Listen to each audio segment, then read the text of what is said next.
क्योंकि हमने तो आपको हमेशा देखा, आप कराची प्रेस क्लब के बाहर बैठी होती थीं, आप मार्चेस कर रही होती थीं।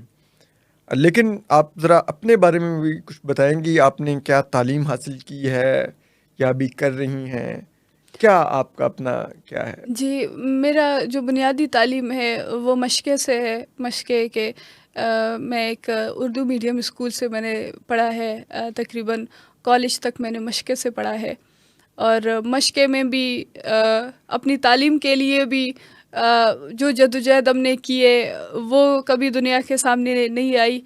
मुझे याद है कि कई दफ़ा हमारे स्कूलों में छापे पड़ते थे जो है फोर्सेस की जानिब से।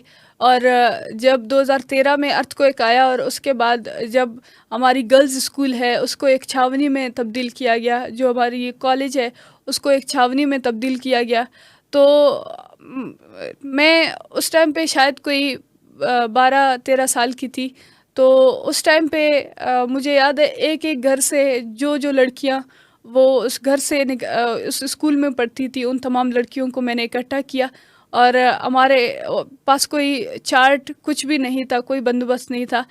कुछ कागज़ों के पेपर के ऊपर हमने जो है कोयले से हमने अपने चार्ट्स बनाए। और हम जो हमारी गर्ल्स स्कूल है जहाँ पे फोर्सेस ने छावनी अपना बनाया था, इसको एक कंटोनमेंट में तब्दील किया था।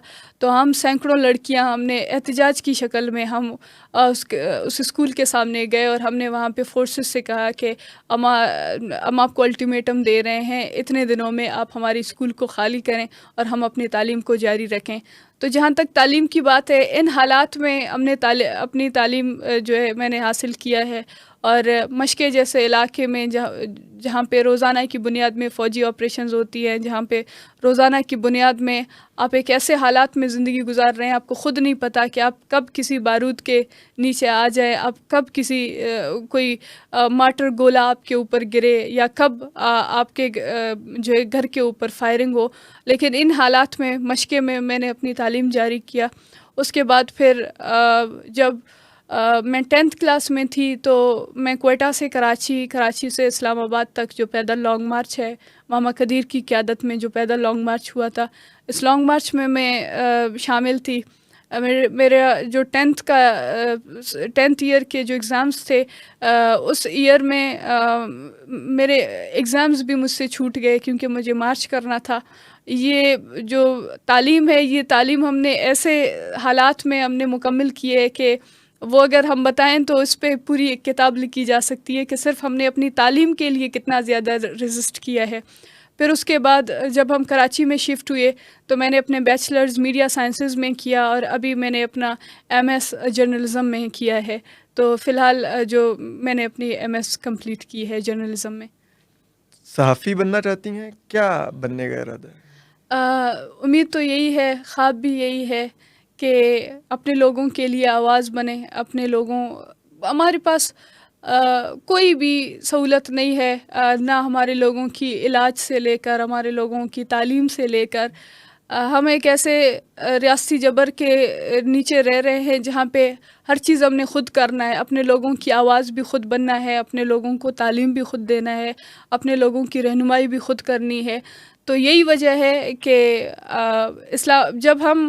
मैं छोटी थी, हम प्रेस क्लबों के सामने जब मैं देखती थी कि जो हमारा एहतजाजी भूख हड़ताली कैंप लगा होता था और उसी प्रेस क्लब के सामने बड़े बड़े सहाफ़ी, बड़े बड़े रिपोर्टर्स जब वो अपने बड़े कैमरों और माइक के साथ वहीं से गुज़र रहे होते थे और उनके ऊपर पाबंदी थी कि आपने इस जबरी तौर पर गुमशुदा अफराद के लिए जो कैंप लगाई गई है, इस कैंप को आपने कवर नहीं करना है और इनको किसी किस्म की प्लेटफॉर्म नहीं देनी है।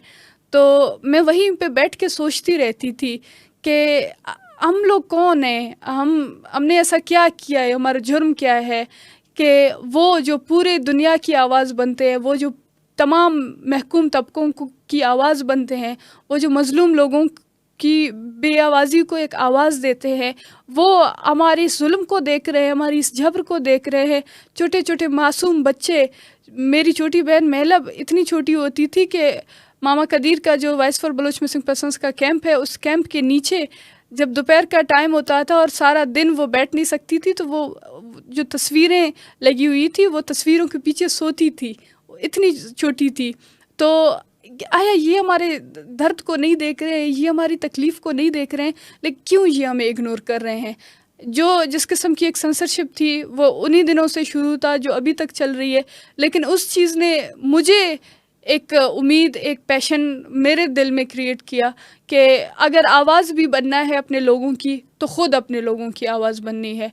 अपनी तालीम को जारी रखना है, अपने लोगों के साथ खड़ा भी होना है और अपने लोगों को आवाज़ भी अपने लोगों की आवाज़ भी ख़ुद बनना है।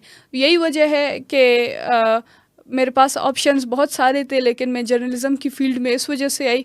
मुझे यहाँ की जो है सहाफ़त के निज़ाम का भी अंदाज़ा है कि किस कदर कंट्रोल्ड मीडिया है, और ख़ासकर जब नाम बलोच की आती है तो वहाँ पे वैसे भी लोग एकदम से खौफज़दा होने लगते हैं, लड़खड़ाने लगते हैं कि बलोच की नाम आ रही है, तो हम इसके ऊपर तो बिल्कुल कोई बात नहीं करनी है।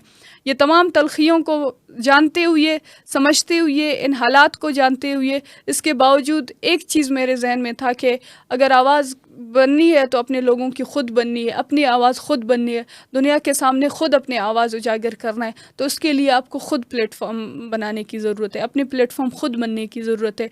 यही वजह है कि मैंने सहाफ़त का जो फ़ील्ड है मैंने उसको चुना।